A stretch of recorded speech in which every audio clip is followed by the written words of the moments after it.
नमस्कार साथियों, स्वागत है आपका बैंकर साथी चैनल में। साथियों, इस वीडियो में डिस्कस करेंगे जेआईबी के पेपर 3 की यूनिट 64 जिसका नाम है राइट टू इन्फॉर्मेशन एक्ट 2005। इसमें हम राइट टू इन्फॉर्मेशन एक्ट और आरटीआई की बेसिक्स जानेंगे और साथ ही इसमें जो इंपॉर्टेंट डेफिनेशंस दी हैं उनके बारे में पढ़ेंगे। Right to Information Act 2005 was enacted with an intent to provide for setting out the practical regime of right to information for citizen to secure access to information under the control of public authorities in order to promote transparency and accountability in the working of every public authority. तो right to information act 2005 जो था वो इस practical intent के साथ लाया गया था, ये एक रजीम सेट करने के लिए, ताकि जो भी पब्लिक अथॉरिटीज़ हैं उनके जो कंट्रोल में इंफॉर्मेशन है वो नॉर्मल जो सिटीजन्स हैं, हमारे कंट्री के जो सिटीजन्स हैं, उनको अवेलेबल हो और ट्रांसपेरेंसी और अकाउंटेबिलिटी आए वर्किंग में हर एक पब्लिक अथॉरिटी के। ये 12 अक्टूबर 2005 से लागू हो गया था। All public sector bank and other institutions owned and controlled by government and are public authority and come under this act. तो जितने भी पब्लिक सेक्टर बैंक हैं, उसके अलावा जो इंस्टीट्यूशंस हैं जो कंट्रोल किए जाते हैं गवर्नमेंट के द्वारा, वो सभी पब्लिक अथॉरिटी हैं और इसके एक्ट के अंडर आते हैं। As per the act, public authority has to publish certain information about its organisation. और इस एक्ट में ऐसे प्रोविज़न दिए हैं जिनके अकॉर्डिंग जो पब्लिक अथॉरिटीज़ हैं, यानी कि जो डिपार्टमेंट्स हैं, गवर्नमेंट डिपार्टमेंट्स हैं, उनको कुछ एक इन्फॉर्मेशन है जो प्रोवाइड करानी होती है, जो कि हैं जैसे particulars of its organisation, function, duties, powers of its officer and employees. तो जो भी ऑर्गेनाइजेशन है उसके पर्टिकुलर, उसके बारे में जानकारी, साथ ही जो एम्प्लॉई और ऑफिसर वहाँ काम कर रहे हैं उनके क्या फंक्शन हैं, उनकी ड्यूटीज़, उनकी पावर्स क्या क्या हैं, उसके बारे में जानकारी देना। Procedure followed in the decision making process including channels of supervision and accountability. तो जो भी डिसीजन मेकिंग प्रोसेस है, जो काम किए जाते हैं और उसके बारे में जानकारी देना, जो प्रोसीजर फॉलो किए जाते हैं, जिसमें कि सुपरविज़न और अकाउंटेबिलिटी भी आती है कि कैसे सुपरविज़न किया जाता है और कैसे अकाउंटेबिलिटी देखी जाती है।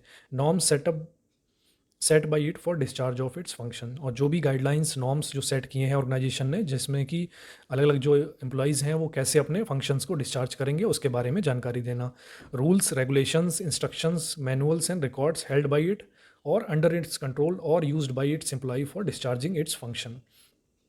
तो जो भी रूल्स एंड रेगुलेशंस वहाँ फॉलो होते हैं, इंस्ट्रक्शंस हैं या कोई मैनुअल्स हैं, कोई रिकॉर्ड हैं जो कि इनके द्वारा हेल्ड किए गए हैं या फिर इनके कंट्रोल में है, या फिर ऐसी इन्फॉर्मेशन जो कि ज़रूरी होती है, जो कि एम्प्लॉई इनके यूज़ करते हैं, उस ऑर्गेनाइजेशन के एम्प्लॉई यूज़ करते हैं अपने जो फंक्शंस हैं, अपनी ड्यूटीज़ हैं, उनको डिस्चार्ज करने के दौरान।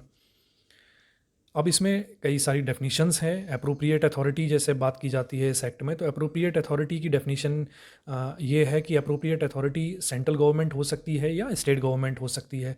सेंट्रल गवर्नमेंट किस केस में होगी? Central government is the appropriate authority if the concern public authority is established, constituted, owned, controlled और substantially financed by funds provided directly और इनडायरेक्टली बाई द गवर्नमेंट और द यूनियन टेरिटरी एडमिनिस्ट्रेशन।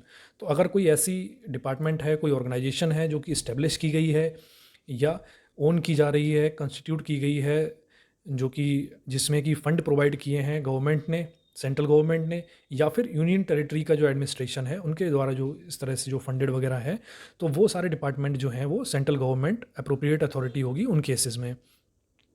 और state government कोई authority ऐसी है जो establish की गई है, कॉन्स्टिट्यूट की गई है, owned, controlled and substantially financed by fund provided directly और इनडायरेक्टली बाय द गवर्नमेंट। तो स्टेट गवर्नमेंट ने अगर फंड प्रोवाइड किया है और उनके द्वारा कंट्रोल की जा रही है कोई ऑर्गेनाइजेशन, तो वहाँ पर अप्रोप्रिएट अथॉरिटी स्टेट गवर्नमेंट होगी। और सेंट्रल के द्वारा अगर कोई जो डिपार्टमेंट है, कोई ऑर्गेनाइजेशन है जिसको फंड किया जा रहा है, इस्टेब्लिश किया गया है, तो उन केसेस में सेंट्रल गवर्नमेंट होगी। सेंट्रल इन्फॉर्मेशन कमीशन क्या होगा? इसका मतलब है कि the central information commission constituted by central government, एक सेंट्रल इन्फॉर्मेशन कमीशन जो कि सेंट्रल गवर्नमेंट के द्वारा सेटअप किया गया है। Central public information officer means the central public information officer designated by the public authority and includes a central assistant public information officer, जो कि एक ऑफिसर होगा जिसको अपॉइंट किया जाएगा as a central public information officer, जिसको designate किया जाएगा उस पब्लिक अथॉरिटी के द्वारा, जिसमें जो इंक्लूड करेगा central assistant public information officer को। तो ये है। और इन्फॉर्मेशन की डेफिनेशन दी गई है। इन्फॉर्मेशन का मतलब क्या होगा? Information means any material in any form including records, documents, memos, emails, opinions, advice, press release, circular, order, logbooks, contracts, reports, papers, samples, models, data material held in any electronic form, and information relating to any private body which can be accessed by a public authority under any law for the time being in force। तो कोई भी ऐसा material जो कि record की form में हो सकता है, डॉक्यूमेंट्स की फॉर्म में, मेमोज की फॉर्म में, ईमेल्स की फॉर्म में, opinion, advice, press release, circular, order, log book, contract, reports, paper, sample, model, तो इन सभी की फॉर्म में जो भी डेटा होगा, जो मटेरियल होगा, वो सभी इंफॉर्मेशन की कैटेगरी में आएगा। Public authority means any authority और बॉडी और institution of self government established. तो कोई भी जो ऐसी अथॉरिटी है, बॉडी है या इंस्टीट्यूशन है, वो पब्लिक अथॉरिटी होगी जो कि इस्टेब्लिश की गई है बाई और अंडर द कॉन्स्टिट्यूशन, संविधान के अंतर्गत कोई बनाई गई है, by any law made by parliament, किसी पार्लियामेंट के किसी लॉ के द्वारा अगर वो ऑर्गेनाइजेशन बनाई गई है तब भी पब्लिक अथॉरिटी में आएगी, by any other law made by state legislature, या फिर स्टेट के किसी लॉ के द्वारा, स्टेट लेजिस्लेचर ने कोई ऐसा लॉ पास किया है उसके द्वारा अगर कोई ऑर्गेनाइजेशन सेटअप की गई है, वो भी पब्लिक अथॉरिटी की कैटेगरी में आएगी। बाई नोटिफिकेशन इशूड और order made by the appropriate government and includes any, तो कोई भी ऐसी नोटिफिकेशन के द्वारा या ऑर्डर के द्वारा जो कि अप्रोप्रिएट गवर्नमेंट के द्वारा दिया गया हो, जिसमें क्या क्या इंक्लूड होगा? Body owned, controlled and substantially financed, जो कि गवर्नमेंट के द्वारा ओन्ड की गई हो, कंट्रोल की गई हो और सब्सटेंशियली फाइनेंस की गई हो, या फिर non government organisations substantially finance directly और indirectly by funds provided by the appropriate government.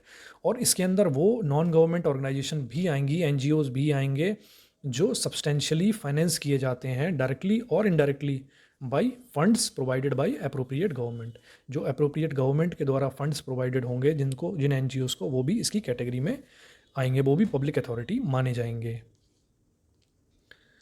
Right to information has been defined in an inclusive manner. It means the right to information accessible under this act, which is held by or under the control of any public authority and includes the right to inspection of work, document, record, taking notes, extracts or certified copies of document or record, taking certified samples of material, obtaining information in form of disk, floppy, tapes, video cassette or any other electronic mode or through printout where such information is stored in computer or in other devices। तो right to information जो है वो एक inclusive manner में define किया गया है। इसका मतलब है कि राइट टू इन्फॉर्मेशन जो एक्सेस किया जाएगा, इसमें कई सारी चीज़ें कंट्रोल की जाएंगी जो कि पब्लिक अथॉरिटी के कंट्रोल में है, वो सभी इसमें इंक्लूड होंगी, जैसे कि किसी काम का इंस्पेक्शन ऑफ वर्क, डॉक्यूमेंट का या फिर रिकॉर्ड्स का inspection, taking notes, extract, certified copies of document और रिकॉर्ड, या फिर डॉक्यूमेंट और रिकॉर्ड की सर्टिफाइड कॉपी या एक्सट्रैक्ट वगैरह लेना, वो भी इसके अंडर आएगा। Taking certified sample of material के सर्टिफाइड सैंपल लेना, ऑब्टेनिंग इन्फॉर्मेशन या फिर इन्फॉर्मेशन ऑब्टेन करना किस फॉर्म में? डिस्क की फॉर्म में या फ्लॉपीज़ की फॉर्म में, टेप्स की फॉर्म में, वीडियो कैसेट की फॉर्म में, या फिर कोई भी ऐसा इलेक्ट्रॉनिक मोड या फिर प्रिंट आउट हार्ड कॉपी जहाँ पर ये इन्फॉर्मेशन स्टोर हो कंप्यूटर में या किसी और डिवाइस में।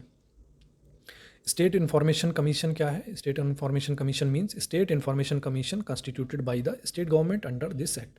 तो इस आरटीआई एक्ट के तहत जो स्टेट गवर्नमेंट ने एक स्टेट इन्फॉर्मेशन कमीशन बनाया है, वो इस एक्ट के अंदर उसको ही स्टेट इन्फॉर्मेशन कमीशन कहेंगे।